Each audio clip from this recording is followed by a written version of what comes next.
The easiest and the cheapest way to play your iPhone music through your classic car radio is by using a cassette adapter.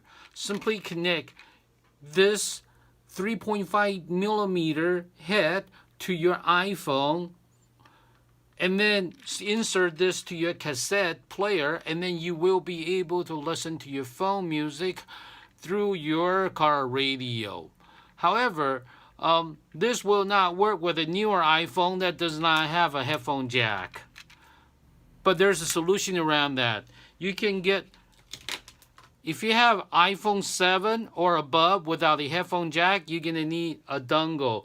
This dongle is available at iPhone store for $9. Then you'll be able to connect this to connect your cassette adapter to the dongle, and then connect the dongle to your iPhone,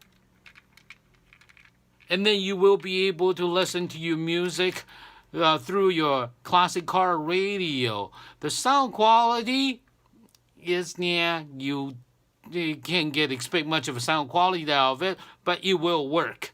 So that's the first way of getting your music from your iPhone through your older classic car radio.